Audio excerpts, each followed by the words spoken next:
Hello and welcome to the Personal Development School YouTube channel. My name is Gibson and I'm a counselor, founder of the Personal Development School, and author. And on this channel, we really do a deep dive into the subconscious mind, integrated attachment theory, and really understanding how to thrive in healthy relationships. If you didn't have healthy modeling for relationships growing up, or if you had a lot of abandonment wounds or attachment trauma. So in this video specifically, we are going to talk about the impact of attachment styles on trust when it comes to long distance relationships. And if you stick around to the end, we will also talk about some really healthy strategies that you can use to upgrade and improve your long distance relationship. And these strategies can even be applied to friendships. So we'll start by just breaking down here the different components of each of the attachment styles that are insecure. So anxious preoccupied, fearful avoidant or disorganized attachment style, and dismissive avoidant. And we will then talk a lot about some of the different drawbacks and challenges that they might see when it comes to trust in a long distance relationship. And we'll also talk about some of the benefits and supportive features as a whole.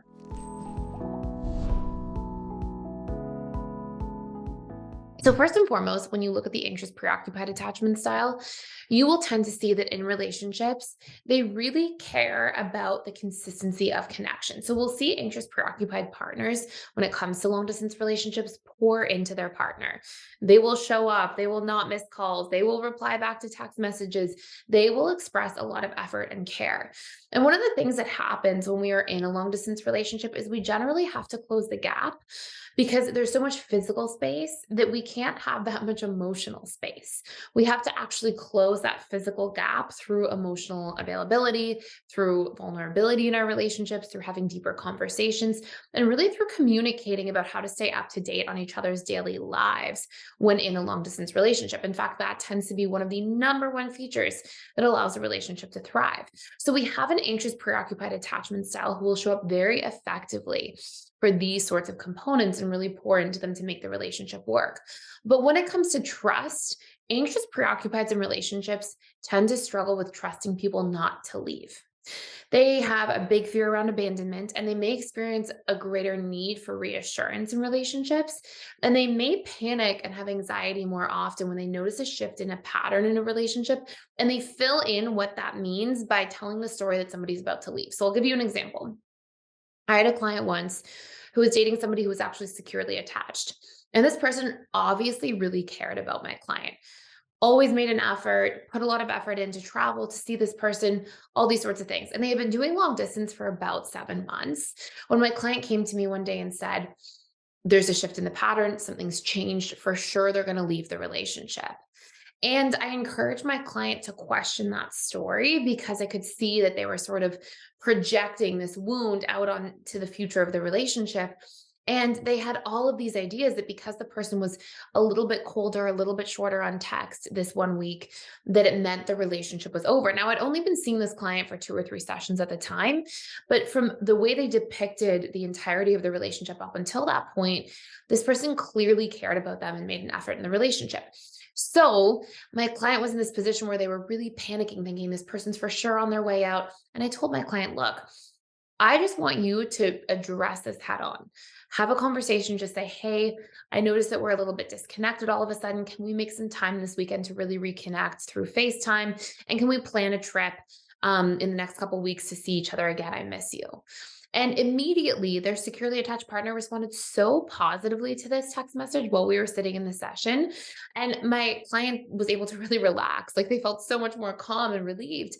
And we talked about how just because there's a shift in a pattern where the person's slightly less available one week after 7 months, it does not mean that the relationship is always on its way out. So when it comes to trust, anxious preoccupieds really struggle to trust that people will not leave them. And they tend to, as soon as they see a shift in a pattern, think the relationship must be on its way out. This person's about to leave. But the reality is that relationships, especially across time, have natural ebbs and flows. So it's really common for somebody to be in a relationship for a long time. Everything's great, it's super consistent. But then every so often, we may see that somebody's tired, they're exhausted, they're burnt out from work, they need a break to unplug, they have plans because a friend is in town. I mean, there can be so many reasons why a pattern might change. And what we have to be able to do is not create all of this meaning and all of these stories out of it based on our biggest fears and wounds. And so communicating about what we need when we're feeling it tends to be a really productive strategy. Number two, we have our dismissive avoidance when it comes to long distance relationships and trust.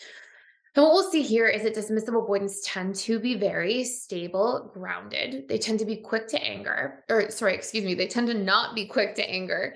They tend to actually have quite low expectations in relationships, which inevitably can allow things to go a little bit more smoothly. And dismissive avoidants can also be very practical and quite supportive in terms of, making the effort in a relationship dynamic to make the other person feel accepted. So we'll often see dismissive avoidants be quite forgiving if somebody does forget to call them back, or have low expectations if somebody needs space or time to themselves. If somebody, is judging themselves for something in the relationship and giving themselves a hard time, dismissive avoidants will generally be, very kind and accepting if somebody makes a mistake or slips up within a relationship dynamic and forgets about something that could have been important to the DA person. However, some of the drawbacks that we might see for a dismissive avoidant in a romantic relationship is they can be avoidant. And we know dismissive avoidants, they can go into their shell and they can kind of go missing for a couple days at a time. They can go offline. There can be this real lack of consistency, which of course, if you then pair them with an anxious, preoccupied individual, we can see where there would be some big challenges and, one person really needing so much consistency and reassurance and the other person really struggling to give that because of their nature and their programming of how they are. So in this case, dismissive avoidants, they tend to trust their partner quite significantly and have a fairly easy time trusting somebody to be loyal, to be caring, to be faithful in a long distance relationship. But where they struggle is they struggle to think that people will not shame or criticize them. Dismissive avoidants are very sensitive to that. And when they feel shamed and criticized, they really don't feel accepted. And a massive part of what a dismissive avoidant needs in a relationship, especially in a long distance relationship, in order to feel like a connection can be deeply established and can thrive, is they are actually looking for a lot more unconditional based acceptance and support from their partner as they are trying to pour into the relationship themselves. And so what this means is, I think a lot of people, when they hear this, they think, well, that I'm just supposed to put up with the dismissive avoidant going missing or not being consistent. And that is absolutely not true.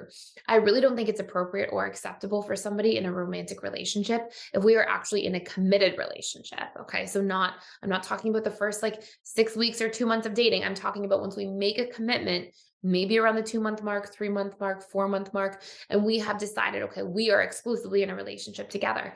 I don't think it's acceptable for somebody to go missing all of a sudden out of the blue. I don't think that's a secure way of handling things. I think it's perfectly appropriate for people to need space sometimes, but we can easily say to somebody, hey, I'm not having a great day. I'm going to unplug and put my phone away. Let's catch back up tomorrow, right? Like we can communicate that. We don't have to just unplug and go completely missing.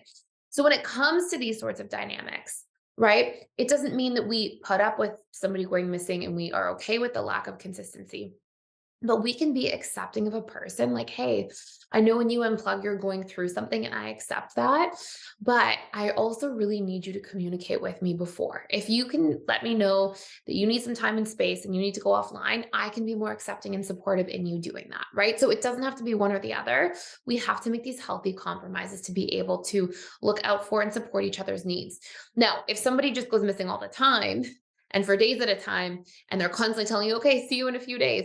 I mean, there obviously has to be a baseline level of commitment that we can expect and have standards for in a relationship. But that's something for you to discuss with your partner, have healthy conversations about, express your needs in the positive around, right? You hear there's just on this note here for a moment, because it's super important of expressing our needs in the positive. There is a big difference between saying, you never go missing, you don't care about me, versus saying, hey, I know you might need time sometimes to just unplug and be by yourself. And I appreciate that. And I am happy to support that as much as I can. And I also need you to just let me know that that's what you're doing and that we'll reconnect the next day so that I can have that consistency and reassurance too. And in doing that, that will help me protect your need for space and support it more effectively. So if we can speak like this, if we can, look out for each other's needs this way, we can solve a lot of potential challenges. Now, Fearful avoidant attachment styles in relationships that are long distance, we tend to see a few crucial things. Number one, we see a lot of effort. We see a lot of care for connection. We see the fearful avoidant attachment style generally go above and beyond for their partner, similar to the anxious preoccupied.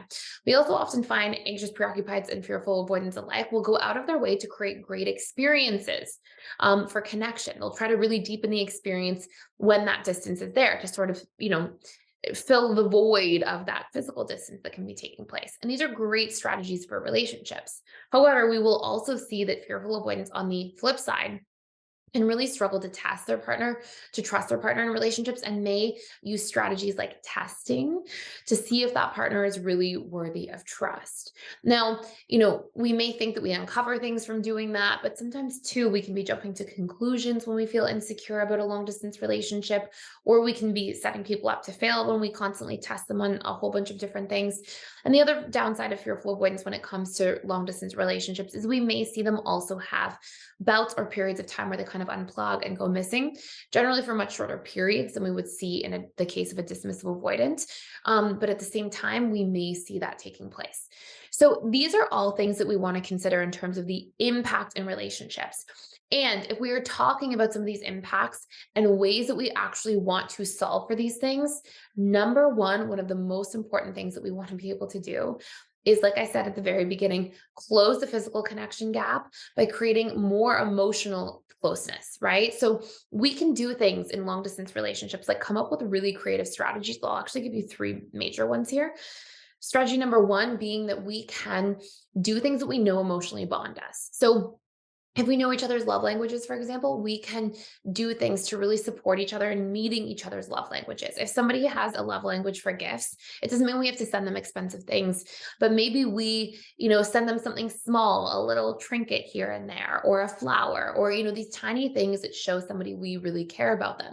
If their love language is for acts and service, we can really make an effort to do things that represent acts of service when we are in their presence, right? So whether that's cooking somebody dinner or, even sending them a coffee if it's from a physical distance, it's like the act of doing something that represents putting that effort in, even if you are not physically close. If we have a big quality time need, a great strategy that I found when it comes to this is for individuals to sit down and book a Zoom call and cook the same dinner and open the same bottle of wine. And I saw this a lot during COVID and when there was all these lockdowns and different things where couples who are in long distance relationships, it's like if they couldn't physically see each other, we had to close that gap to a certain degree. But by creating the same sort of environment that you're participating in with wine, with food, and sitting down and having that in a way that mirrors that kind of dinner experience can be a great way of getting that presence and getting that quality time need met. If it's words of affirmation, sending little notes of words of affirmation can be really, really beautiful and powerful. So the more we go through and we talk about these different dynamics, even things like physical touch, we can express, right? If that's a love language, we can let somebody know, hey, look, I really miss cuddling. I can't wait to be with you and spend time together and do that. Like if we can communicate about those things, it's much easier to close that gap, even though there's a physical distance that's there. Now, another great strategy is to be able to come up with those compromises, right? How can we validate each other's needs and talk about what we really need to stay deeply connected despite having physical distance? And if we can air those conversations, just like I talked about earlier, where the DA may need some space sometimes, but the AP may need that reassurance, that validation. If we can find ways of looking out for each other's needs, then we allow this sort of symbiotic dynamic to take place. So, for example, as we used earlier, maybe an AP can say, look, I know you need, I'm going to validate, right, that you have this need for space sometimes, but, I could just use some reassurance and some validation itself before you take that space. If you let me know, hey, I love you, I really care about you, I'm missing you a lot right now, and I'm having a rough day, I'm going to unplug for the rest of the night. Hearing that in that way and giving that certainty of like, hey, we're going to talk tomorrow, or I'm just taking some time away and I still really care about you in the relationship, that will help me support you in that need for space, autonomy, freedom to really unplug and recharge. So if we can look out for each other's needs in this way, it can create massive breakthroughs in relationships. And then last but not least, I find that the more we share specific details of our day with somebody, the more we actually feel up to date in each other's lives. I think one of the hardest things about long distance relationships is that you don't see each other all the time face to face. So you may miss those small details of the conversation you had with your boss today, your walk home after work, or your subway ride on the subway or the train. Like, we can miss those little things that if we were living with a partner, for example, though we would probably naturally be sharing more. So I always find that the more we share little specific details about our day with our partner, it really creates more of this vulnerability and emotional intimacy, again, despite the physical distance. So those are some really important things to pay attention to. I do want to let you know as well that we have a whole course all about long distance relationships you can check out for free down below. And we're currently running an integrated attachment theory certification sale. So it's just about to wrap in a few days here. But if you do want to ever join and become certified as a relationship coach, using all of our different tools about the subconscious mind and everything related to integrated attachment theory, so core wounds, needs, emotional patterns, and emotional regulation, learning healthy boundaries, communication, and updating old coping mechanisms like activating and deactivating strategies. We have really powerful tools along with a whole business week that will allow you to plug right in and just thrive when it comes to building a practice. So we have a whole dedicated section all about how to build a business, build funnels, sales, marketing, all that kind of stuff. And then we have a whole bunch of hours, about 35 hours of content, all about tools that are designed to impact the subconscious mind, help you break through, and also help your clients really reach the next level of thriving in their relationships in a very short period of time. So you can check that out if you want to learn more down below. And thank you so much for watching here today and for being here. If you're enjoying this channel, please like, share, and subscribe. If you have other questions about long distance relationships, I will read all the comments. I'm really making an effort to read a lot of the comments on an ongoing basis here on YouTube. So let me know video suggestions or questions you might have, and I will be excited to build content about that stuff for the future. Thank you for watching, and see you in future videos.